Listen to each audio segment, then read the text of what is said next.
Good morning, everybody. This is another edition of the Pass Ball Show, brought to you by JohnPLA.com, by St. Aloysius Church in Jackson, New Jersey, by Two Ways, One Passion Food Truck, located in Scranton, Pennsylvania. As always, a handful of stuff we're going to get into today in the world of baseball, sports, and unifying America.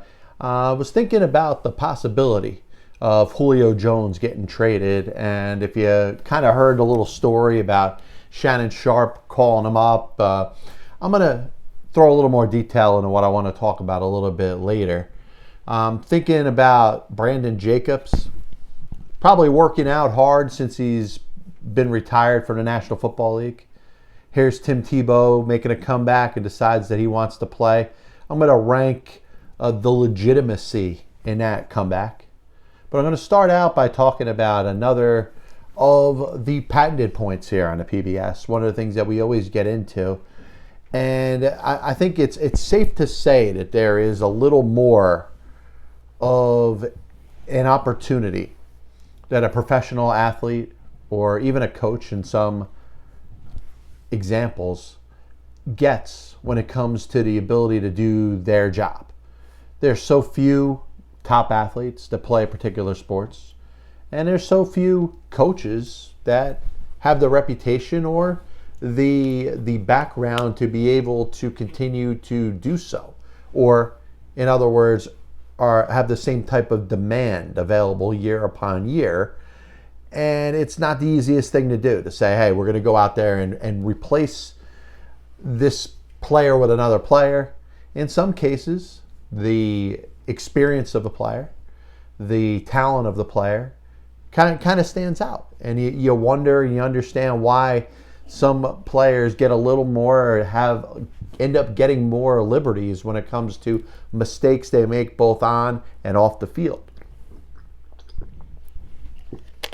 I can go on a long time when it comes to the history of players and coaches getting a chance, a shot, an opportunity, but most importantly, getting another chance after they do something, whether it's against the law, in some cases requires jail time. But now, in the day and age that we live in, we have to deal with woke, and we have to deal with cancel culture.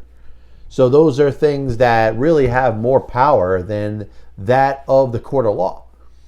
If somebody is outed when it comes to the wokedness that's out there, then it's hard for them to be able to even have their same friends or be around their family again, because there's an embarrassment of the friends and family of the person for what they did or what they're accused of doing.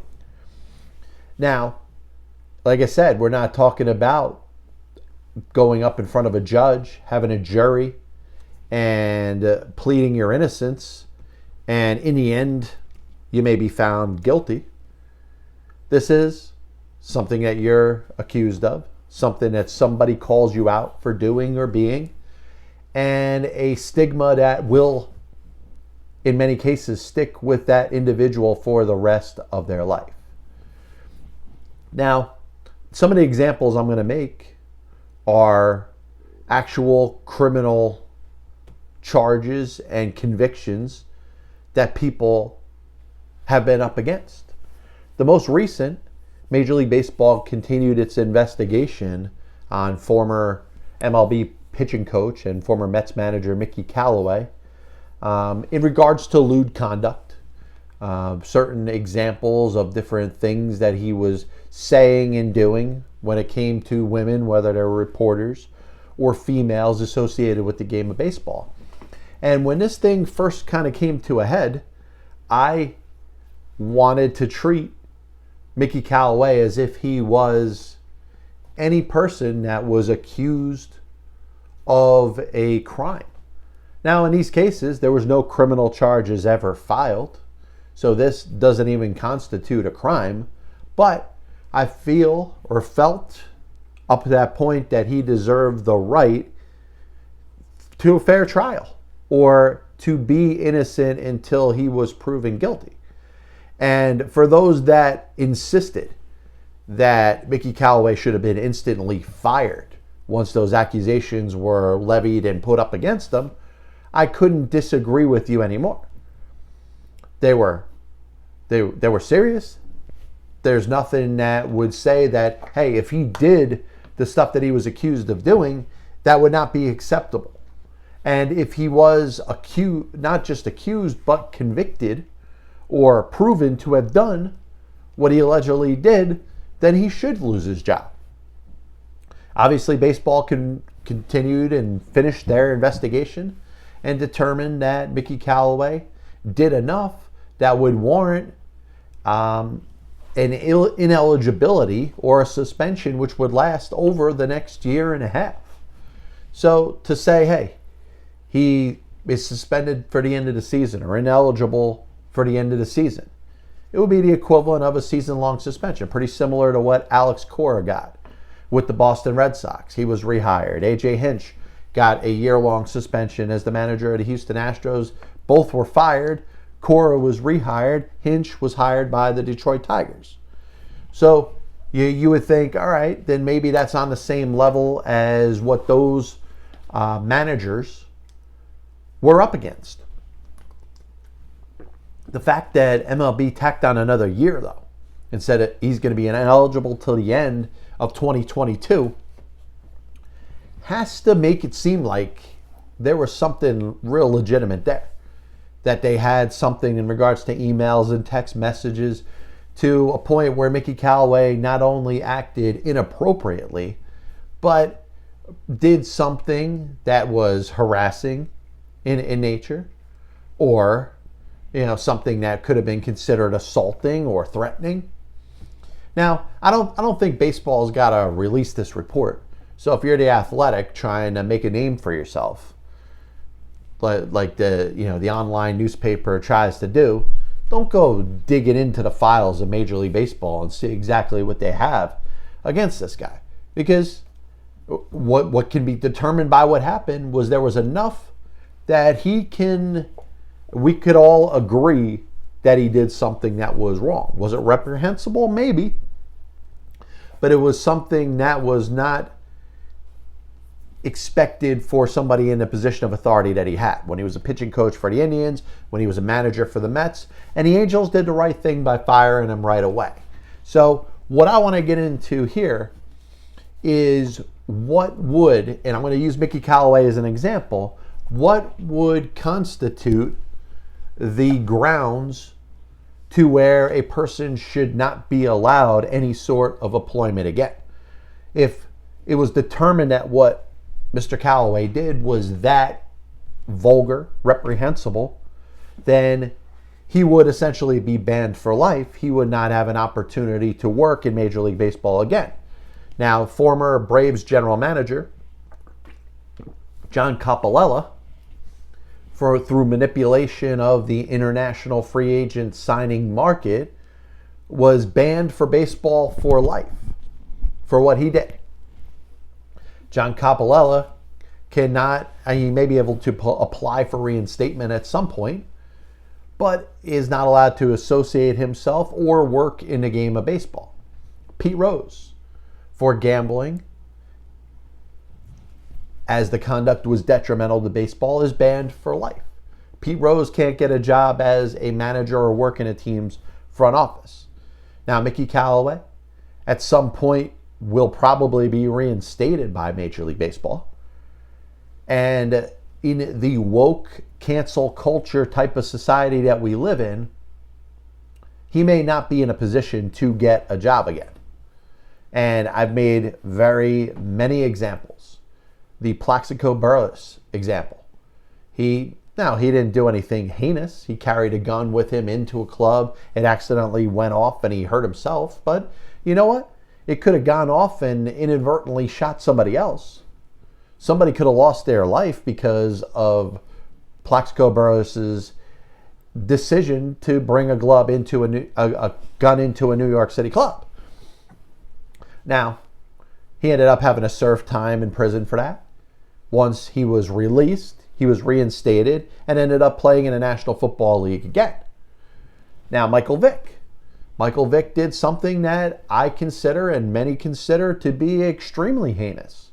his involvement in the dog trafficking and the dog ring and the dog fighting, which resulted in him ending up having to serve time in prison. Michael Vick, once he was released from prison, was reinstated by the NFL and had a chance to play quarterback again. Is what Michael Vick did that much more heinous or less heinous than what Mickey Callaway did? Now, there is no proof that there was any sort of assault or rape or sexual assault. This was lewd conduct.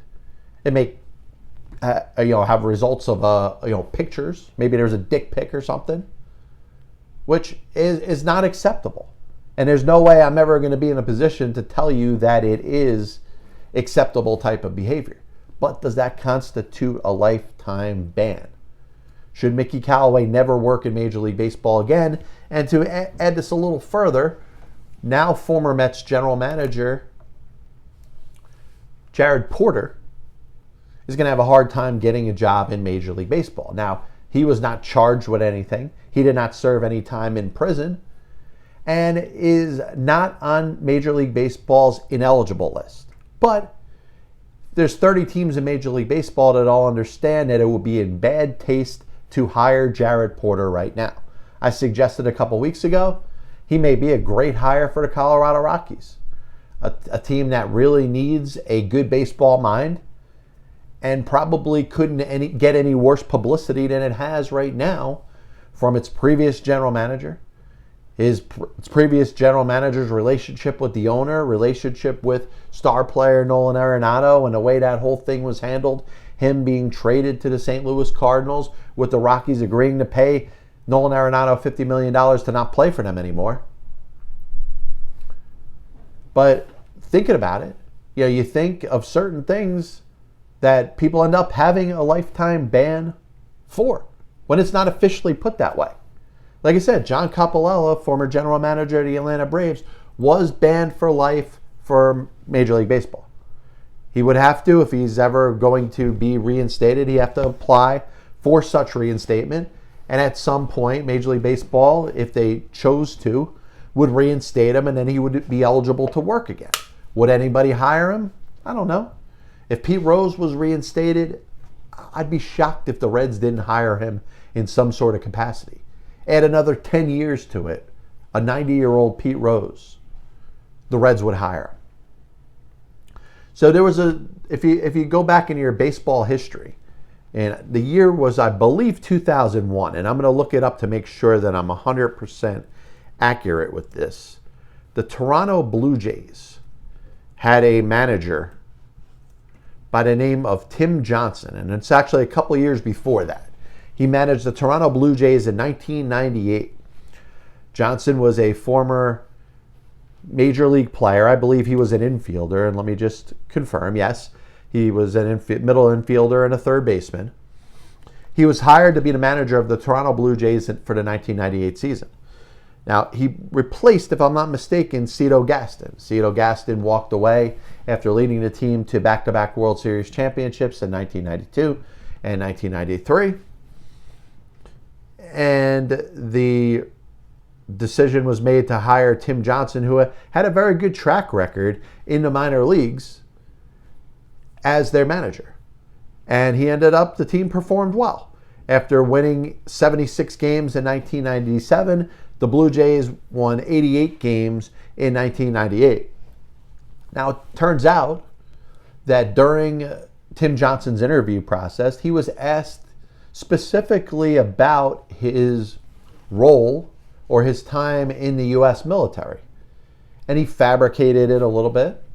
He said that he was in combat, which did not prove to be true. Whatever his involvement with the military was nowhere near as deep as it ended up being. Because of that, the Toronto Blue Jays terminated his employment right away. He was instantly fired. Is it a bad look for the manager? Absolutely. Is it a bad look for the organization? I agree. Now, that was 1999. Tim Johnson has not managed in professional baseball since.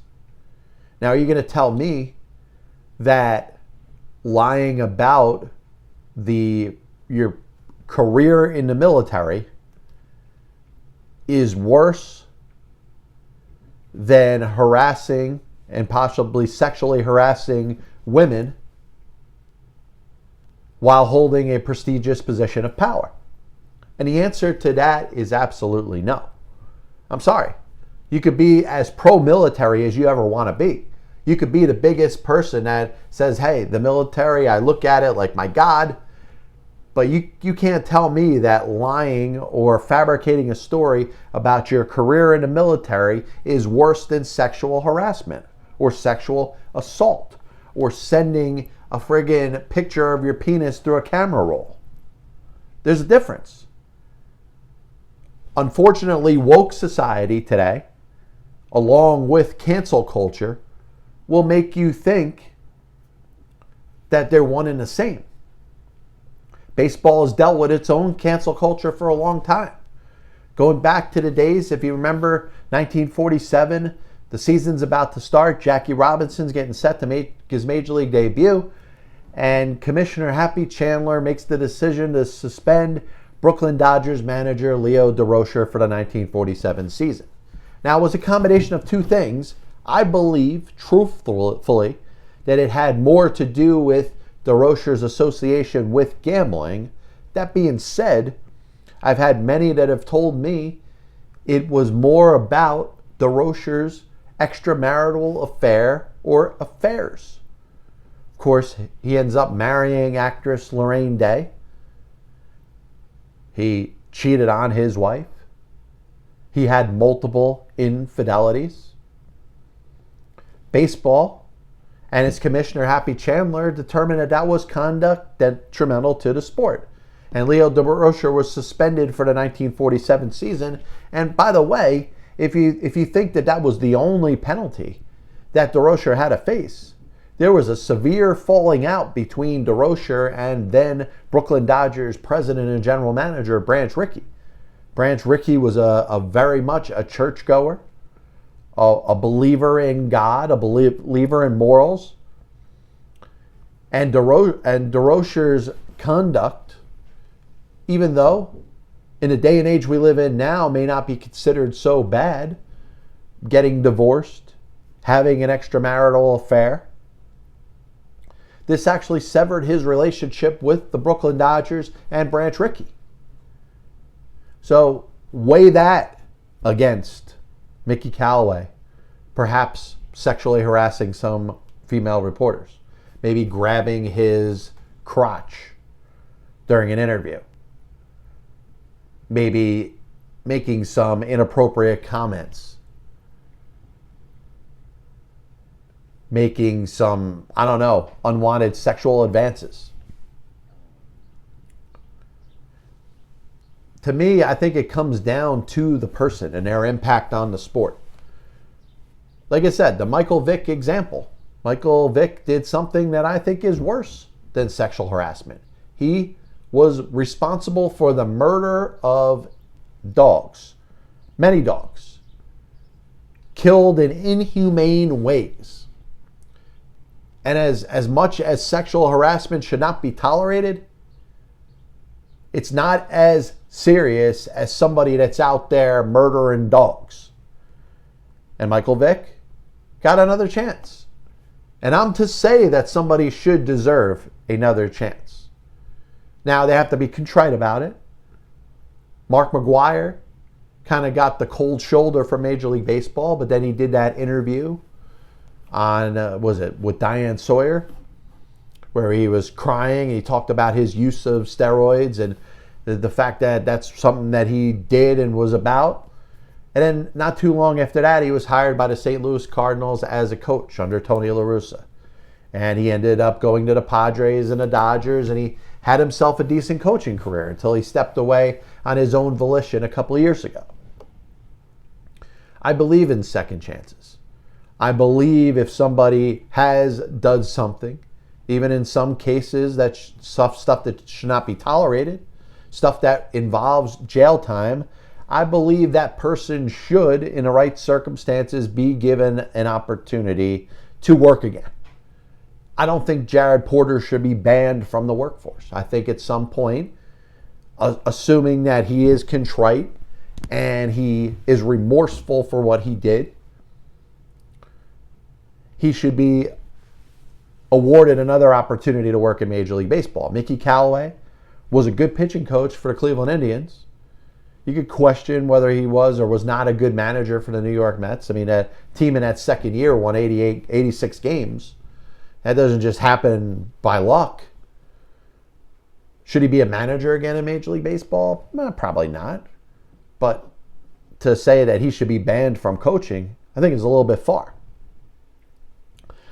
So there's a report this week that Brandon Jacobs, former running back for the New York Football Giants, is seriously attempting a comeback.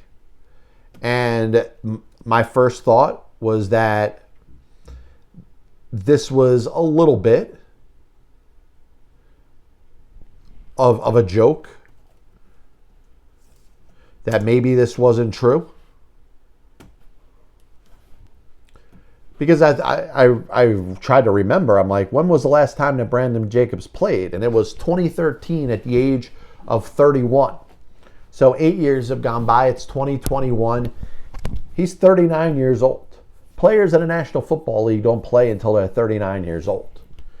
You know, George Blanda played until he was in his late 40s. A lot of kickers play until their late 40s. We know about the phenomenon with Tom Brady winning a Super Bowl at the ripe old age of over 40. And we also know how long Jerry Rice played. He played up until he was 42. His last year was split between Oakland and with Seattle. So Brandon Jacobs, 8 years out of the league, is legitimately considering a comeback. Not as a running back, but as a defensive end.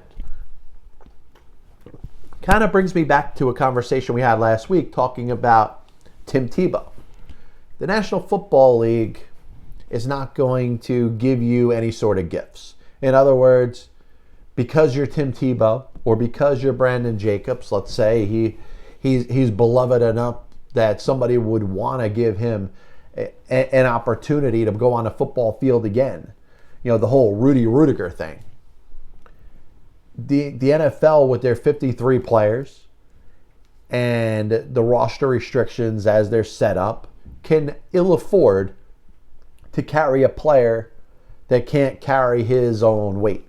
In other words, a player that can't go on a field and be trusted to be competent and play their position well and be an asset to that respective team. If that's unable to be done, then that player is going to be cut. That player could have a role on a practice squad. And it's interesting to see as the NFL is getting ready for this next season, it'll be the second since the coronavirus, how they handle the practice squad. You know, the NFL increased the amount of players that were on each team's practice squad. Would they go something considered, close to that? Even with those spots, the players that are on that practice squad have some value. And those are players that are expected. Let's say there's a break of an outbreak of the coronavirus and you need to add a couple players. You can pull them off your practice squad. I don't know if that's going to happen this year. But even if it is, a spot on an NFL roster cannot be graduated to somebody. It can't be a charity to somebody. And that was my point speaking about Tim Tebow last week. Tim Tebow, if he makes the Jacksonville Jaguars, it's not going to be as a gift to Urban Meyer. Urban Meyer may love Tim Tebow. He may think he's the greatest person. He may think he's a great athlete. He may actually think that Tim Tebow has something left and something to offer. But if Tim Tebow can't cut it on the pro football field, he's not going to make the Jacksonville Jaguars. It doesn't matter how much Urban Meyer likes Tim Tebow. And I think the same thing is going to apply to Brandon Jacobs. Now, people may give Brandon Jacobs less of a chance because he's been out of the game 8 years. Tebow's been out of the game, 5 years? We go back to Tiki Barber. Tiki Barber, when he ended up making his comeback, attempting to play for the Pittsburgh Steelers, ended up not making a team. And it wasn't a knock against Tiki Barber. It was just that 3 years away from the NFL made it that tough for him to be able to compete at that speed. So I'm rooting for Brandon Jacobs. I hope he gets the opportunity. I'd like to see him make it back into the NFL and at least play in preseason. But Tiki Barber played a full preseason for the Pittsburgh Steelers. In the end, did not make the team. And it had to be tough on him. You know, a very good running back, a player that played, 9 years, 10 years in the NFL? He decided to walk away on his own after really probably about 5 really, really good seasons. The last 2, he was one of the top running backs in the entire NFL. Now, he decided he wanted to get into broadcasting, and he's still doing a pretty good job in broadcasting, working for CBS Sports. He ends up trying to get on the Today Show. He was on there for a little while. It didn't work out. But, you know, he got the fire back. He decided he wanted to give it a shot. And you think there's been several examples of players in sports that have walked away and come back. Probably the most famous and the most successful was Michael Jordan. Michael Jordan won 3 championships as one of the best players that the NBA has ever seen for the Chicago Bulls. Decided to walk away because he wanted to try to play professional baseball. And you know what? As much as baseball in its minor league system has room for players to develop, Michael Jordan himself couldn't handle the fact that he wasn't the best or he wasn't performing at an elite level. So after one season playing for the Birmingham Barons, who, by the way, were managed by Terry Francona, he decided to walk away, comes back to the Chicago Bulls, wins 3 more championships, retires, and then comes back one more time for the Washington Wizards. Brett Favre, retired, came back, retired, came back. It's hard to take the competitive fire away from somebody that wants to be on that field. Understanding, and then I could say field, I mean court, I mean ice, it could be anyway, clay if we're talking about tennis. To be a professional athlete, you know that the shelf life of the greatest of all time is not very long. So I don't blame anybody for trying to give it a shot. We're trying to come back and give it one more chance before they finally hang it up for good. And I don't know if Brandon Jacobs' comeback or attempted or seriousness about making a comeback is directly related to Tim Tebow. But Tim Tebow has been working out. He's been playing professional baseball for the last 4+ years. Not well, but I'm sure he's in shape. Brandon Jacobs insists that he's in good shape. So, personally, I believe that he should get a shot. Now, there's got to be a team in the NFL that's willing to believe him or believe in him, saying, hey, this is a guy that has never played defensive end in a National Football League in his career, was a big bruising running back, but last played in the NFL 8 years ago. What's to say he's going to be a successful defensive end in the NFL? Now, all you need is a team to say, all right, we'll bring you in. It's going to be a non-guaranteed contract anyway, which most NFL players understand that.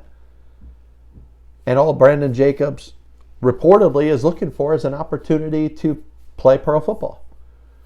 Play in preseason, to work out, to see where he ranks in the depth chart. And if it's warranted that he could play in a couple preseason games to prove his worth, he just wants the shot. The NFL is very humbling. A lot of players wake up without their gifts. You wake up one day after making a lot of money, playing a great sport, being one amongst the top athletes in the world, and then the next day it's over. But I would absolutely be in favor of Brandon Jacobs getting a chance. Now, where do I rank it? Is it like a Tebow situation? Well, first you have to identify a team that would be interested. Yeah, there's a lot of teams out there that certainly can use a good edge rusher, but what's to say that Brandon Jacobs could be that at the age of 39? And how many pass rushers play until that age? I think Clay Matthews Sr. did, right?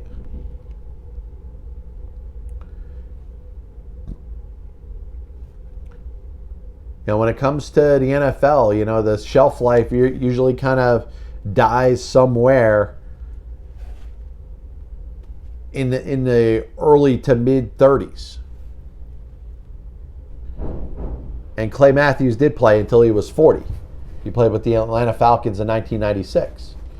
So, Brandon Jacobs, to be on the football field, to be an edge rusher or defensive end, would certainly be a great accomplishment. Is it in the same boat as Tim Tebow? Well, I think a lot of people are always going to look at Tim Tebow and feel like he has some sort of privilege that other people don't have.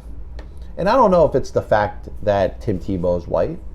If Tim Tebow was black, some people may say he may not get the same privileges, which I disagree with.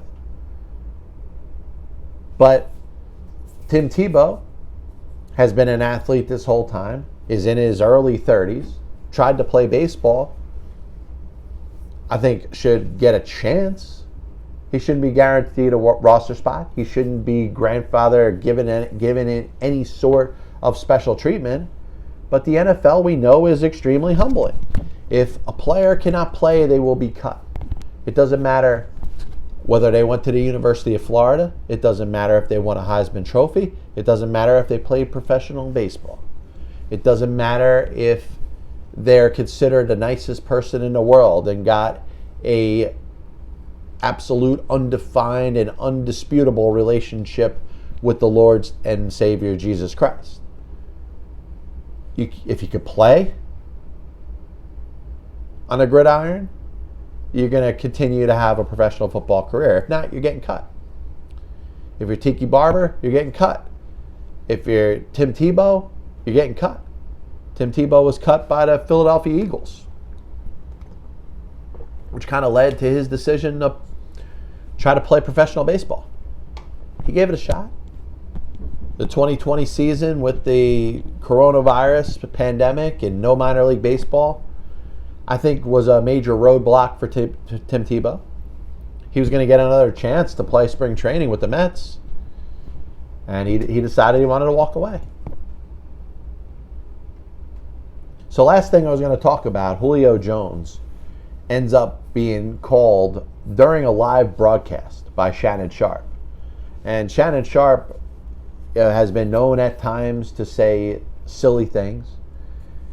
I believe personally the show with him and Skip Bayless sometimes is borderline unwatchable. I think they have the tendency to kind of go for the jugular to say something that just will sound so illogical just for the attention that it gets. And Shannon Sharpe may have taken some of that from Skip Bayless. Skip Bayless is the king of saying something for the sake of getting a reaction. Now, Shannon Sharpe might have been feeling the mood, conversation about Julio Jones. Hey, I got Julio Jones' number in my phone. Let me just ring him up while we're on this live broadcast. Hey, Julio, how you doing? It's Shannon Sharpe. Now, you got to give Julio Jones some sort of notice that he's on live television. And Shannon Sharpe's got to know better.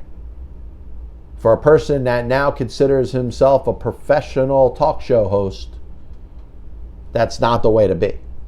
And to end up getting two full questions out, one about whether you're coming back to your own team, which you know could be considered confidential information, something that he may not have wanted to necessarily been made public.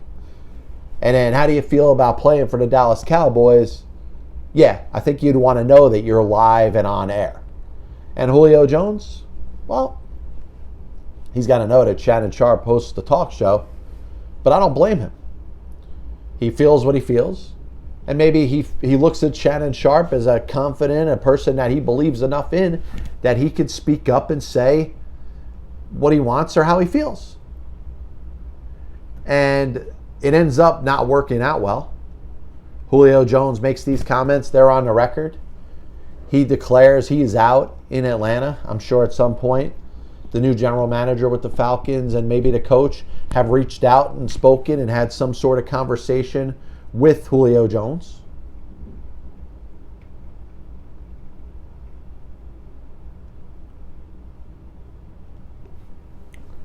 But here's the deal. Julio Jones, it may be an opportune time for him to move on. The Atlanta Falcons may be going through a little bit of a transition. They decided to take the tight end with the 4th overall pick. So they're looking to at least invest in their offense. Matt Ryan's going to be their quarterback again. And you got Calvin Ridley there. There are some talent and depth to the wide receiver core. But if you're the Falcons, I think you're looking to try to get yourself as competitive as possible. So it may make sense for the Falcons to look for suitors for Julio Jones. There's a lot of teams out there that could use a number 1 wide receiver. And think about it. Odell Beckham a couple of years ago gets traded from the Giants to the Browns, and the last couple of years haven't been so great.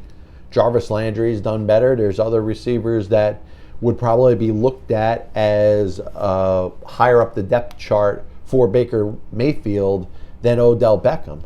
And you think about all the talent that he has. But Julio Jones has been a proven number 1 receiver.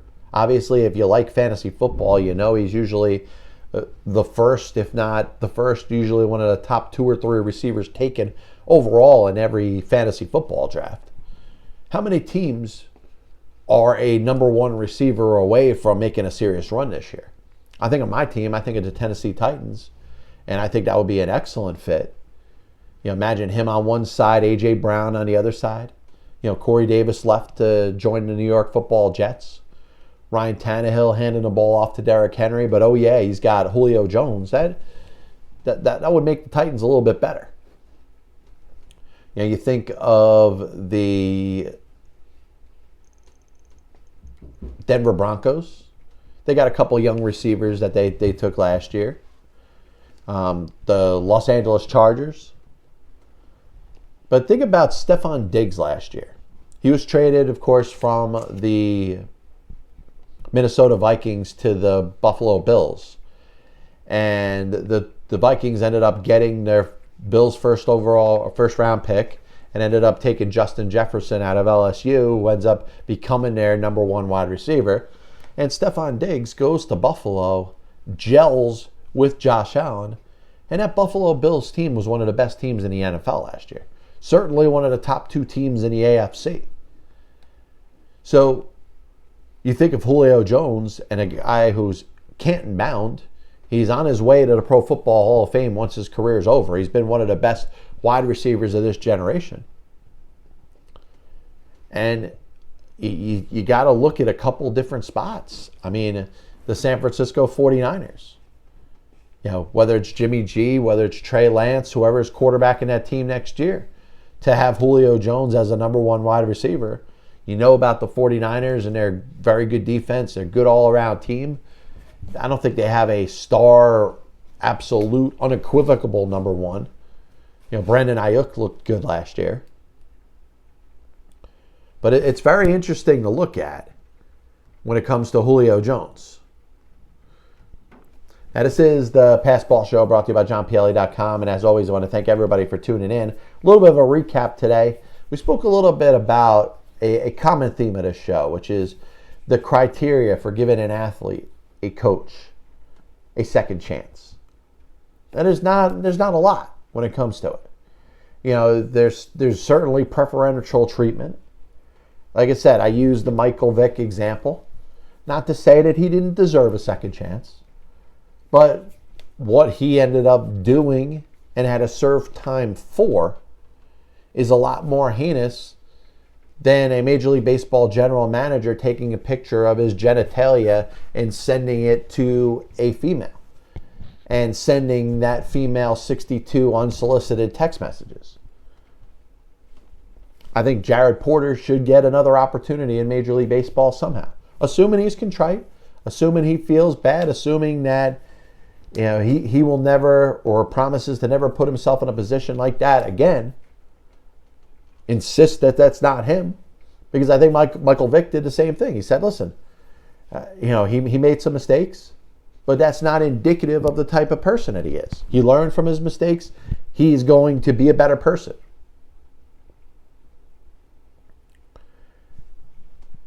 And I think when it comes to cancel culture, when it comes to the woke that you see really within the next 5 years, woke America, we feel in some cases that we could forgive somebody that commits murder more than we could consider somebody that says something inappropriate to a female. I don't believe that somebody should be banned from ever working again. Now, there's people that are banned. Like I said, Major League Baseball has an ineligible list. Pete Rose is on it. He's banned for life. Joe Jackson is banned for life. He's been dead for 70 years. He's still banned for life. John Coppolella, former general manager of the Atlanta Braves, banned for life. All true. But you look at somebody like a Jared Porter, and I mentioned Tim Johnson. And a lot of people may not know who Tim Johnson is, but the one-time manager of the Toronto Blue Jays, was their manager for 1998, and then in spring training of 1999, it was determined that he embellished, perhaps lied about some of his information when it came to his service in the U.S. military, was fired. And for that, I don't have a problem with somebody being fired. But should he be banned for life? If he is, then I think it's a pretty silly rule, because we're saying somebody's honesty in what they did or they're part of the U.S. military is worse of an offense than somebody that murdered a bunch of animals. Somebody that commits sexual harassment. Greg Hardy and his domestic violence situation. For him to get the multiple chances that he got. Aldon Smith, others throughout the National Football League. Domestic violent abusers. Jose Reyes, Aroldis Chapman. It's just a weird selectivity of how some players and people associated with a game get a second chance and others don't. And if Jared Porter doesn't get a second chance, then I think it's pointing out the hypocrisy of the whole situation. Spoke a little bit about Brandon Jacobs making a comeback. Is it another Tiki Barber situation? Should it even be taken seriously? You're talking about a guy that's been out of the league for 8 years and he wants to come back at defensive end. It almost sounds like a joke. It almost sounds like a response to Tim Tebow. Tim Tebow out of the sport 5 years. He was a quarterback. He wants to come back as a tight end. Brandon Jacobs out of the league for 8 years. He wants to come back. He was a running back. Now he wants to be a defensive end. It's almost sounds like he's kind of mocking Tim Tebow out a little bit, but he says he's serious. He says he's in good enough shape. I'm in favor of it. Give him a shot. Is Julio Jones out of Atlanta after Shannon Sharpe called him during his live broadcast? Because that would be a bad job, or actually that'll be something that'll be held against Shannon Sharpe, to actually be responsible for a player end up not playing for their team. You had to send him a text message, hey, I'm going to call you, we're on live, we're live. But Julio Jones will be a great fit for a lot of teams in the National Football League. We'll be back with you next week. Once again, this is the Passball Show, brought to you by JohnPLA.com, by St. Aloysius Church in Jackson, New Jersey, by Two Ways, One Passion Food Truck, located in Scranton, Pennsylvania. God bless you. And as always, I'll see you on the other side.